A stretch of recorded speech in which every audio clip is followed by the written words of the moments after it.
Hello and welcome to Dialogue.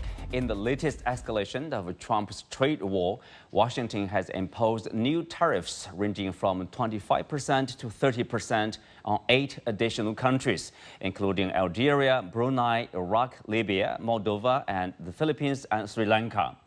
Most striking, however, is a 50% tariff slapped on Brazil, justified by what Trump called concerns over freedom of speech in South America's largest economy. This comes on the heels of a broader move targeting 14 countries, including major economies like Japan and South Korea, with steep tariffs unless trade agreements are reached by August 1st.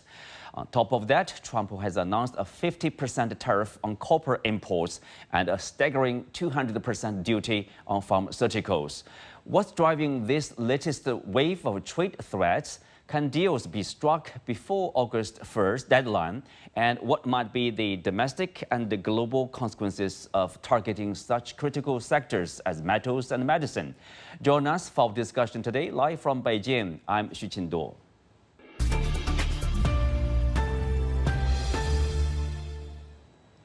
Joining me today are Wang Dan, China Director of Eurasia Group, John Pang, Senior Fellow of the Belt and Road Initiative Caucus for Asia Pacific, and former Malaysian government official, and Josef Gregory Mahoney, Professor of Politics at East China Normal University. Well, Wang Dan, I will start with you. Explain to us what's driving this latest round of a trade threat against 22 countries here. Well, there are competing theories for this, and I would buy in the theory that Trump is not being too serious. He is using this, of course, as a negotiation tactic, because after Liberation Day tariffs, he has rolled back most of the tariffs, and since then, there were different negotiations going on with different countries. And he also crashed the U.S. market right following the Liberation Day tariff announcement, and he cannot do that again. And based on the judgment, based on the performance of the bond and stock market in the U.S., it looks like that the markets buy in that he's not too serious about raising the tariff after August 1st. Professor Mahoney, okay, actual tariffs for, not really actual, but anyway, adjusted, let's say, tariff on 22 countries, and also 50% on copper, about 200% on pharmaceuticals. What is the purpose here? Well, I largely agree with Wang Dan, but I would add a couple of points. So, the first is that I've been getting messages from friends around the world. One just a few hours ago from Sri Lanka saying they got a letter too. It's almost a point of pride at this point, a strange sense of solidarity that comes from being noticed by the bully, which I guess is sometimes better than being ignored, especially when everyone else is getting hit too. Now, it does seem like this is part of a planned rollout, that there's some staging, and it's certainly aiming at political theater. But I think it's also encouraged by his frustrations with the BRICS meetings, especially some of the things that Lula said, his frustrations with the negotiations with Russia over Ukraine, and the sticking points that he's encountering with Japan. At the same time, I think he's also feeling the wind behind his sails a little bit with the recent success with the so-called Big Beautiful Bill. But I think that none of this is really unexpected. This is business as usual for him. That said, I think there is one thing here, though, that really sort of is a key illustration of how absurd all of this is. There was a letter sent to Libya yesterday. Libya, a country with a failed state, a country that imports, I think, $500 million from the U.S., a country that's a failed state largely because of U.S. interventions. And the U.S. is mainly buying energy from that country. So, I don't know what he expects. I don't know what sort of government is going to respond or negotiate. It's just like someone went down a list and saw, okay, well, there's a trade deficit with Libya. They get a letter too, even if there's no one there to receive it. Well, John, I know Malaysia, where you are from, is also one of the 22 countries suffering from a possible 25–30% tariff from the United States. But given there is only like a couple of weeks left behind before the deadline, is it possible to finish the negotiation and reach a deal? I certainly can't speak for the government on this, but they have already negotiated in what they thought was good faith and were fairly optimistic that their concerns had been heard, that there was, in fact, a kind of good faith negotiation going on. These tariffs imposed like that tend to undercut any sense in which good faith negotiations are possible. I mean, much as we might try to game it out right now and try to understand, what the strategy behind this or the rationale behind this might be, what needs to be said is that the very notion of negotiations of any sort of fair trade, in fact, the very concept of tariffs and how they are evaluated, what they're for, are being quite radically undermined. So the entire language of it and the system by which these things are agreed to, the diplomatic protocols, the niceties, I think they tend to be undermined by this sort of behavior. It's extremely difficult in that sense for countries like Malaysia, which are extremely trade-oriented, but I'm sure for others as well. It's very difficult to try to understand why we are, and South Korea and Japan might wonder, as good allies of the United States, why they're in the same category now as, a more sort of independent, non-aligned ASEAN state like Malaysia.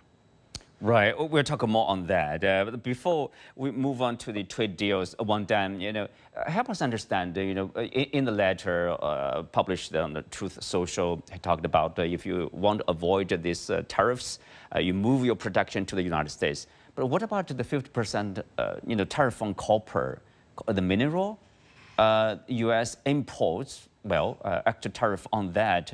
So what's the purpose? Also industrialization or reindustrialization of copper production inside the U.S.? Actually, the copper industry has been expecting 25%. Now it is 50%. So that alone would show that Trump is using this as a negotiation gesture rather than a true implication. There's room to roll back. There's a chance that he's just blunting this number out. It doesn't necessarily have to come to be implemented. And the U.S. is highly reliant on the copper import. About 50% of it is coming from Chile, Canada, and Mexico. So this is mostly a problem for the American continent. It doesn't really affect much for the rest of the world. And the tariffs cost will be fully bear by the American consumers. The affected companies would include a construction, an EV industry, the aluminium industry, but those industries also has pretty strong lobby power. So for Trump, there is the energy security meaning in it, and I think the ultimate goal is still to attract more investment back to the country rather than setting the real trade barriers. Mm-hmm. Professor Mahoney, what about pharmaceutical, the drugs, generic or ingredients? That's not only about the business, it's also about the health of the American people. If there's a 200% extra tariff, that would be beyond the means of a lot of Americans, I would say. Sure, and this is an interesting development, one that will certainly raise eyebrows in Europe and India. And certainly undercut trade negotiations with those countries or regions. It would increase costs for American consumers who not only have to pay, if it comes to this, for reshoring, they'd have to pay for higher production costs. And it's not clear how it would impact U.S. pharma companies versus internationals. We saw Biden, for example, inducing Korean investment in the U.S. semiconductor industry, only to see those subsidies disappear with Trump, and then tariffs imposed against Korea. So why would a non-American company take those risks? And finally, there are questions about FDA approvals. Could they be accelerated?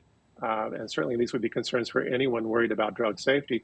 But, I don't think Trump is too concerned about those things, if indeed this is a sincere policy, given the war that he's already waged against the government, his own government, through DOGE and other efforts. Yeah, of course, there's a lot of uncertainty. The only thing we are certain is It is uncertain, right? We still wait and see 200% whether that will become true. But anyway, back to John. You mentioned about Japan, South Korea. They are yet to reach deals with Washington. But Japan, the Prime Minister, Shigeru Ishiba said the Japanese government will avoid easy compromises. We are fully committed to negotiations while demanding what we should demand and protecting what we should protect. It seems Japan is determined to look for a fair deal. But do you think Trump will give them a fair deal? As I tried to say earlier, I think the notion of negotiating and arriving at a fair deal is sort of upended by the manner in which these decisions are made. It's hard to see the relationship between negotiations and then the final tariff that you get. So there's little point then in sort of caving in at an early stage and then expecting that there are concessions. So this, I think Japan, like other countries, including I think Australia, now realize that they are in a new world in which they have to start thinking for their own interests. They have to start looking out for their own interests, not least in trade. This is for the long term. Yeah, it's not just a tactical matter with Trump, but they need to start doing this, and so that's very interesting. So like a strategic, consideration, I guess. Like what happens to the South Koreans, for example. Their suggestion is like, their proposal is like a package deal. That includes not only economic interest consideration, but also security consideration, obviously referring to the U.S. Troops presence in the island. So they also suggest like the two leaders have a summit to finalize the negotiation between the two sides.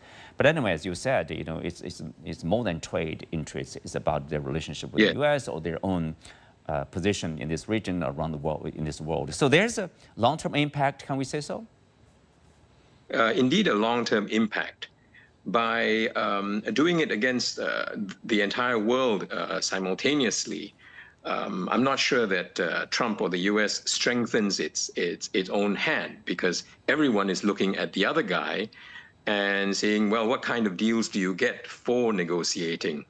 What kind of deals do you get for being a loyal sort of ally or even a vassal? So there seems to be very little relationship between that and the particular moods and fancies of the president at the particular moment. This new 50% tariff on Brazil is a good example. Just because you have a political gripe with the government and the way it handled the previous president, that is not quite a reason, even in U.S. law, to raise a tariff. Presumably, he's doing all these on security and emergency type security considerations. The tariffs should lawfully go through Congress, the power to raise tariffs. Right. And the bypass is through a security interest. But these are clearly not security interests. So the entire world is looking at this, and I think they undermine their own position in this. Exactly. I mean, if you look at some of the survey or analysis by, for example, World Travel and Tourism Council or Oxford Economics, the U.S. is expected to lose up, like $12.5 billion in tourism because of, trade war, because of the visa restriction for international students. Yes, students anyway, as well. Wang Dan, 50% on Brazilian export to the U.S. But actually, Brazil is suffering with a trade deficit with the U.S., right? Yeah, this is exactly also the case for Singapore. They got this and very pissed off because it doesn't really fit the whole picture. It looks like Trump really wants to shrink the U.S. Trade deficit with the rest of the world. But when it comes to the implementation of tariffs, the true purpose seems to be wanting or coercing those countries to invest more into domestic manufacturing. And he wants to create jobs. So I don't think those countries would get anywhere without promising more projects, investment, greenfield investment in the US. Japan is a very good example. The Japanese negotiators got into it right after liberation and tariffs, but after 7 rounds, 3 months, nothing really is achieved, and they got 25% of tariff. Right, Professor Mahoney. It's beyond trade vis-a-vis Brazil. It's interfering in the internal affairs of the country. It's a legal issue. The trial of the former President Bolsonaro, is that the business of the U.S.? I think that's one issue that certainly would provoke Trump, but I would point more directly to the recent BRICS meeting that was hosted in Rio by President Lula. Lula has been struggling since the Biden administration and also with Trump. He has a coalition government with liberals in his coalition that have really tried to stay on the good side of the U.S. and resist tipping too far in the direction of what some people perceive as China. Now, what we did see over the past few days was Lula making some very strong statements that touch directly on issues that Trump is concerned about. For example, condemning what Israel is doing in Gaza and criticizing the attacks on Iran, and likewise pointing the finger at climate denialists, which I think we all understood to be pointing the finger at Trump. So it's interesting then that this is an issue that's been raised about freedom of speech, when precisely it was maybe Lula speaking his mind finally freely that maybe brought this retaliation from Washington. Take a look at this ASEAN situation. John, out of the 22 countries for additional number of tariffs, 8 of them are ASEAN countries, including Malaysia, as we talked, the Philippines, the U.S. ally in this region, and Brunei, Laos, Myanmar, etc., Thailand, and also the U.S. Secretary of State Marco Rubio is in this region for foreign minister meeting of ASEAN countries. I mean, in what way have we talked to, say, Malaysian officials? It actually puts, I think, Rubio in a very weak position. And he will have little to do except lecture, which is the position that I think they wanted to disavow, that sort of posture, to go around lecturing people on their behavior and but they are forced to do that because these announcements have been made. I'm not sure what what grounds he has for engaging on any terms that might be acceptable, that might not be seen as bullying to the region. I think one can't underestimate the extent to which this undermines U.S. credibility long term, right? Whether on trade or on security in the region.